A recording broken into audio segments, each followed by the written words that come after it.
Mari berdoa sebelum kita membaca merenungkan firman Tuhan. Kami datang dalam ucapan syukur ya Tuhan di hari perhentian yang Kau berikan kepada kami.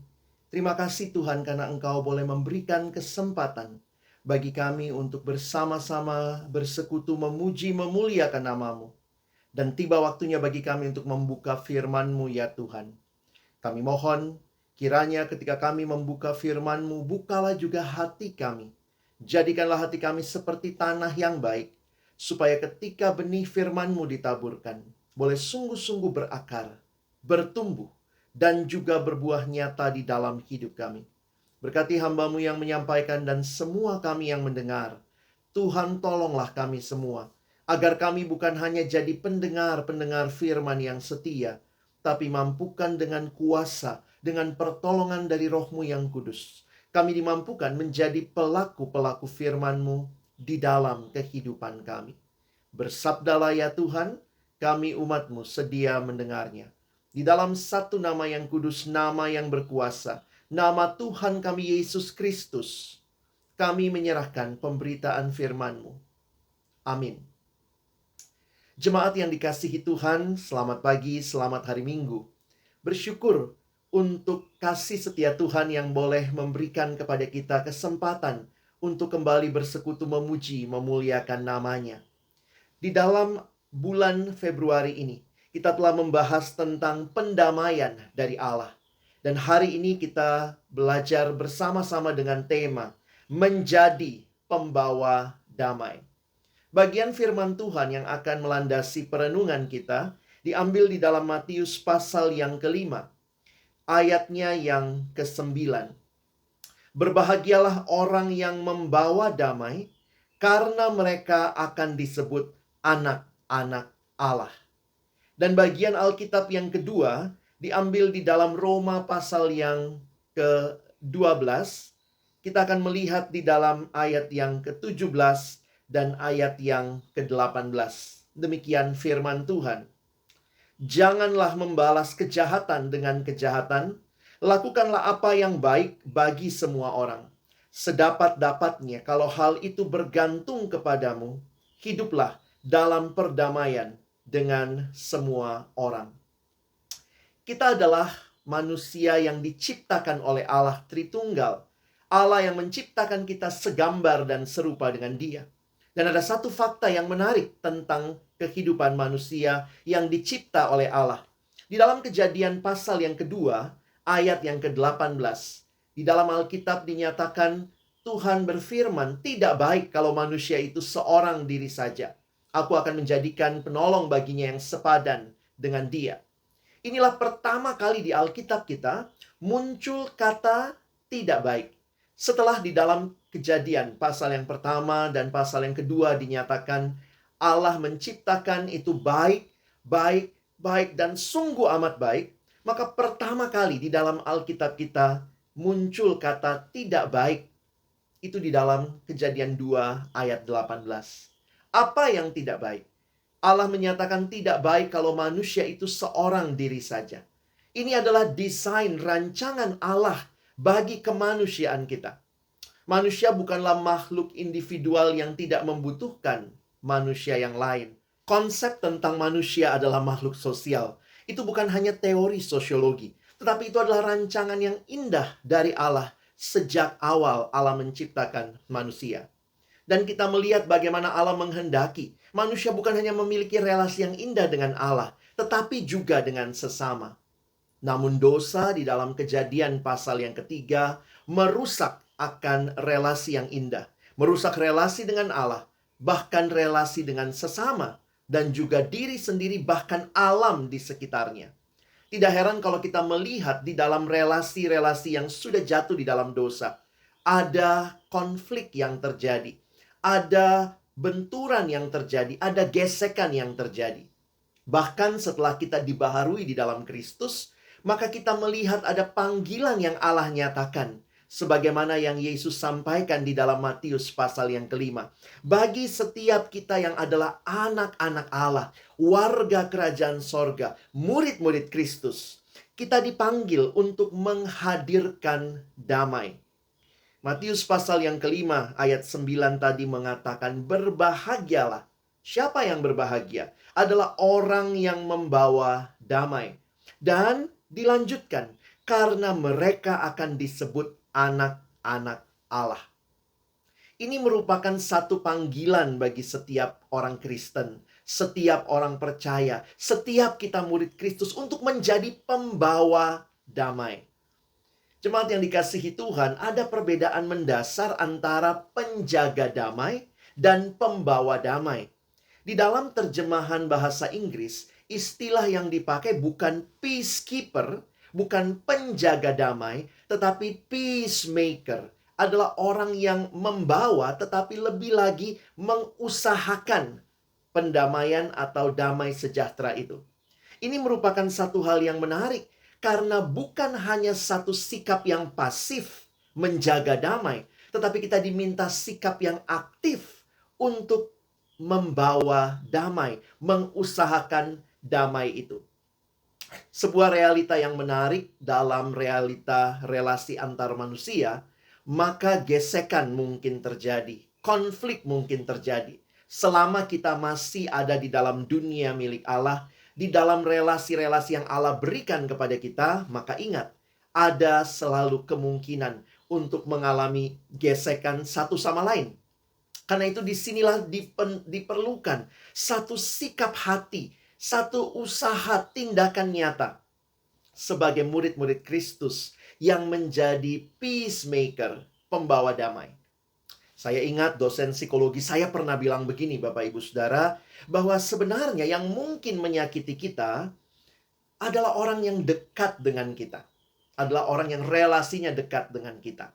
Coba kita ingat-ingat sebentar. Seminggu yang lalu, adakah dari saudara yang disakiti oleh Joe Biden, Presiden Amerika Serikat?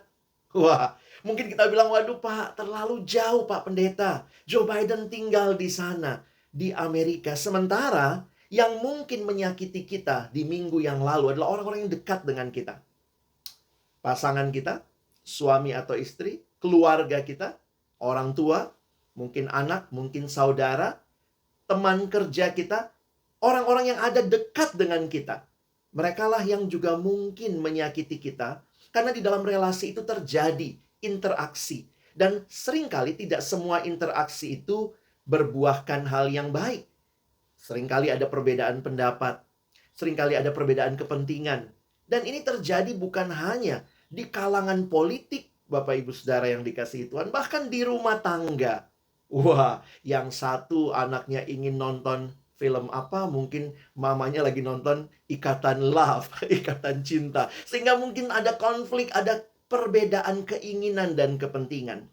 Sehingga realita bahwa kita diminta menjadi pembawa damai menjadi hal yang menarik untuk kita pikirkan di dalam tanggung jawab hidup beriman kita sebagai orang percaya. Kita ada di dalam dunia yang penuh dengan berbagai gejolak. Dunia yang penuh dengan berbagai kepentingan yang ada. Bahkan juga di dalam tubuh Kristus, di dalam gereja terjadi begitu banyak hal yang kalau tidak kita sikapi dengan benar, tidak kita sikapi dengan kerendahan hati dan kasih, maka mungkin sulit bagi kita untuk bersatu. Sementara Tuhan Yesus sendiri mendoakan dan menginginkan kita murid-muridnya untuk bersatu. Karena itu kita melihat bahwa menjadi pembawa damai ini sebenarnya hanya mungkin terjadi kalau pertama-tama kita mengalami damai dengan Allah. Allah yang terlebih dahulu mengasihi kita. Allah yang terlebih dahulu mendamaikan kita dengan dirinya. Allah yang memberikan damai sejahtera di hati kita. Maka Allah yang sama memanggil kita juga untuk menjadi pembawa damai di tempat di mana Ia menghadirkan saudara dan saya. Di dalam keluarga, di dalam lingkungan pergaulan kita, bahkan di tengah-tengah jemaat Tuhan, di gereja Tuhan, bahkan juga di tengah masyarakat dan bahkan bangsa dan dunia ini. Inilah panggilan bagi setiap orang percaya menjadi pembawa damai. Bapak Ibu Saudara yang dikasihi Tuhan, melihat panggilan ini di tengah-tengah situasi khususnya COVID yang masih berkelanjutan. Seringkali orang berkata, pertama-tama berdamai dulu dengan situasi di sekitar kita. Ini situasi yang tidak mudah. Mungkin ada yang terdampak ketika ada anggota keluarga yang sakit dan bahkan meninggal dunia. Mungkin juga ada yang terdampak dalam sisi ekonomi karena situasi pandemi. Mungkin ada konflik di dalam rumah tangga yang terjadi karena seringnya ada di rumah. Dan ini semua menolong kita untuk melihat sebenarnya disinilah peran kita. Di tengah-tengah COVID yang terus bergejolak ini, kita dipanggil untuk menjadi pembawa damai. Yang pertama-tama mengalami damai sejahtera Allah. Tapi kemudian juga menghadirkan damai itu melalui sikap kita, perkataan kita, melalui tingkah laku kita, melalui segenap kehidupan kita. Bapak Ibu Saudara yang dikasihi Tuhan, disinilah dibutuhkan kerendahan hati, dibutuhkan kasih, dibutuhkan pengampunan. Karena seringkali damai itu terjadi hanya ketika kedua belah pihak saling merendahkan diri. Damai itu terjadi ketika ada kasih di antara kedua belah pihak. Dan bahkan juga ketika ada pengampunan ketika salah satu atau keduanya merasa sangat tersakiti. Disinilah panggilan kita bukan hanya untuk menjadi gereja yang kelihatannya baik. Bukan hanya menjadi orang Kristen yang kelihatannya berdamai di luar. Yang menjaga perdamaian. Peacekeeper. Tapi sebenarnya kita tidak siap menghadapi berbagai konflik.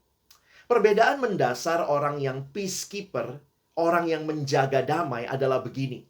Ya sudahlah. Itu urusan dia, ini urusan saya. Aduh, daripada diomongin ribet nanti. Sehingga mungkin kita menahan diri untuk tidak berkonflik. Tetapi situasi yang lain yang terjadi, mungkin di dalamnya ada kemunafikan. Ketika kita berhadapan dengan orang yang berbeda pendapat, kita pura-pura iya, padahal dalam hati, saya tidak setuju dengan dia.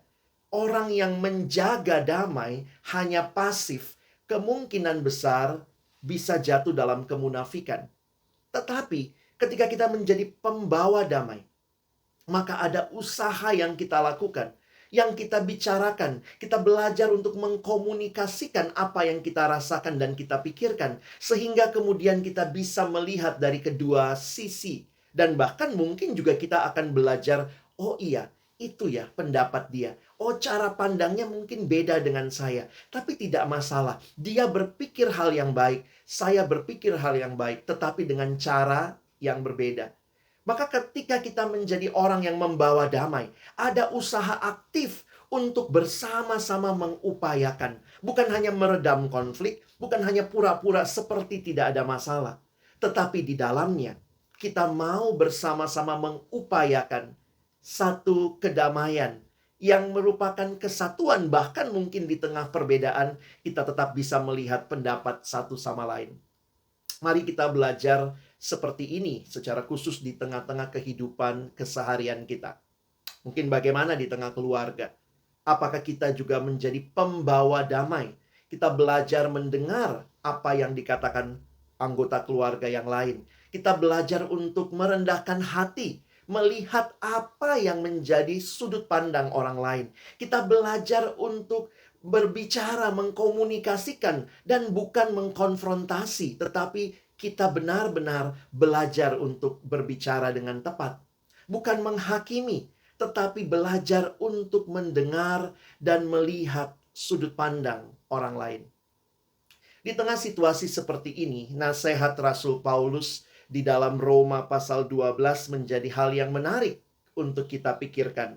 Dikatakan janganlah membalas kejahatan dengan kejahatan. Lakukanlah apa yang baik bagi semua orang. Perhatikan berikutnya. Sedapat-dapatnya. Kalau hal itu bergantung padamu, hiduplah dalam perdamaian dengan semua orang. Ada banyak nasihat tentang damai yang disampaikan. Diminta kepada setiap orang percaya sedapat-dapatnya. Kalau hal itu bergantung kepadamu, hiduplah dalam perdamaian dengan semua orang. Di dalam 1 Korintus 7 ayat yang ke-15b, Rasul Paulus juga mengatakan, tetapi Allah memanggil kamu untuk hidup dalam damai sejahtera. Nasihat Rasul Petrus di 1 Petrus 3 ayat 11. Dia berkata demikian firman Tuhan. Ia harus menjauhi yang jahat dan melakukan yang baik. Ia harus mencari perdamaian dan berusaha mendapatkannya. Nasihat firman Tuhan dalam Ibrani 12 ayat 14. Berusahalah hidup damai dengan semua orang. Kejarlah kekudusan, sebab tanpa kekudusan tidak seorang pun akan melihat Tuhan. Saudara yang dikasihi Tuhan Yesus Kristus, nasihat-nasihat ini bukan bicara menjaga damai, tetapi carilah, usahakanlah, lakukanlah, bawalah perdamaian itu. Karena itu saya rindu ketika kita sebulan ini sudah belajar pendamaian dari Allah. Maka tidak berhenti dalam konsep, iya, saya berdamai dengan Allah. Saya berdamai dengan diri sendiri. Saya berdamai dengan kondisi. Tetapi kita diminta juga untuk membawa damai itu nyata dalam hidup kita. Menjadi berkat bagi orang-orang di sekitar kita. Saudara yang dikasihi Tuhan, di tengah-tengah situasi yang kita hadapi saat ini, ingatlah bahwa Allah yang sudah memberikan damai sejahteranya, Allah yang sama memanggil saudara untuk terus membawa damai itu, mengusahakan damai itu. Saudara yang dikasihi dalam Tuhan Yesus Kristus, satu kata kunci yang penting di dalam pendamaian adalah istilah pengampunan. Seringkali dalam situasi yang sulit, kita merasa disakiti. Maka Tuhan meminta kita untuk boleh berdamai dalam arti mengampuni. Mengapa pengampunan tidak mudah? Karena sebenarnya di dalam pengampunan itu, kitalah yang akan menanggung apa yang menjadi konsekuensi dari apa yang kita ampuni. Saya kasih contoh begini. Ketika misalnya ada orang yang meminjam uang dengan jumlah yang besar dari kita. Misalnya dia pinjam 100 juta. Lalu kemudian dia tidak sanggup membayar dan kemudian kita katakan, baiklah, saya mengampuni. Maka ingat, ketika kita mengampuni, apa harganya? Harganya ya 100 juta. Siapa yang mengatakan 100 juta itu bagian orang itu? Tentu tidak. Karena waktu saya mengampuni dia, sebenarnya saya yang menanggung kerugian itu. Seringkali tidak mudah mengampuni. Karena kita hidup dalam dunia yang ingin membalas dendam. Bahkan balas dendamnya lebih gila lagi. Itulah natur manusia yang sudah jatuh dalam dosa. Seringkali kita maunya begini. Kalau dia injak kaki saya, wah, saya akan balas dendam. Saya akan injak kakinya, kaki papanya, kaki mamanya, kaki keluarganya yang lain. Bahkan saya injak kepalanya. Itulah kebiasaan manusia di dalam dosa. Ingin membalas. Karena apa? Saya tidak mau rugi. Saya mau dia yang rugi. Bahkan kalau bisa dia rugi lebih banyak dari saya. Tetapi ketika pengampunan diberikan oleh Kristus kepada kita, maka itu menjadi satu teladan. Dia menanggung dosa kita. Dia mengampuni kita. Dan Allah yang sama, yang sudah mengampuni engkau dan saya, memanggil kita untuk mengampuni sesama. Berdamai dengan sesama seringkali. Saudara mungkin harus belajar mengampuni. Dan ketika pengampunan terjadi dari kedua belah pihak, yang satu mengampuni, yang satu diampuni, yang satu minta maaf, yang satu memaafkan, maka terjadi hal yang indah lagi, yang kita sebut dengan rekonsiliasi. Rekonsiliasi terjadi dalam kedua belah pihak. Namun kalau hanya terjadi dari satu pihak, itu bisa berarti pengampunan. Tentu tidak semua bisa terjadi rekonsiliasi. Tetapi pengampunan bisa terjadi. Karena pengampunan adalah bagian kita. Sementara rekonsiliasi dua pihak. Saudara tidak bisa mengontrol orang lain. Yang saudara bisa kontrol adalah diri saudara sendiri. Sehingga pengampunan di dalam Alkitab menjadi perintah Allah bagi kita. Pengampunan perintah Allah bagi kita. Ampunilah seorang akan yang lain. Apabila yang seorang menaruh dendam, sama seperti Kristus telah mengampuni kamu, kamu perbuat jugalah demikian. Kolose 3 ayat 13. Dalam kaitan pengampunan, ini perintah bagi kita. Tetapi waktu bicara rekonsiliasi, karena ada orang lain yang terlibat, maka Alkitab bisa kita pakai ayat yang tadi Paulus katakan. Sedapat-dapatnya, kalau hal itu bergantung kepadamu, hiduplah dalam perdamaian dengan semua orang. Saya kasih contoh buat kita membedakan antara pengampunan dan rekonsiliasi supaya kita bisa lebih paham konteksnya. Pengampunan sekali lagi satu sisi, satu pihak, dan itu perintah Allah bagi kita. Tetapi rekonsiliasi tidak selamanya bisa terjadi. Saya bertemu dengan seorang yang pernah memberi kesaksian tentang orang tuanya. Ini adalah seorang anak dari orang tua tunggal. Seorang anak yang ketika mamanya mengandung dia, papanya meninggalkan. Sehingga mamanya pada waktu itu ingin sekali menggugurkan anak ini. Udah minum obat berbagai macam supaya bisa gugur, tapi tidak gugur. Tapi konsekuensinya anak ini lahir tapi memiliki cacat di tangan dan di kaki. Sebagai seorang perempuan, dia tumbuh menjadi anak yang minder karena cacatnya. Nah, ketika dia bertumbuh menjadi remaja, dia akhirnya baru dengar dari keluarganya bahwa ternyata kamu seperti itu karena mamamu dulu ingin menggugurkan kamu. Wah, ini membuat gejolak di hatinya, tambah marah. Dia marah sekali sama mamanya. Mamanya berkali-kali minta maaf, berkali-kali minta maaf. Tetapi dia tetap tidak memaafkan mamanya.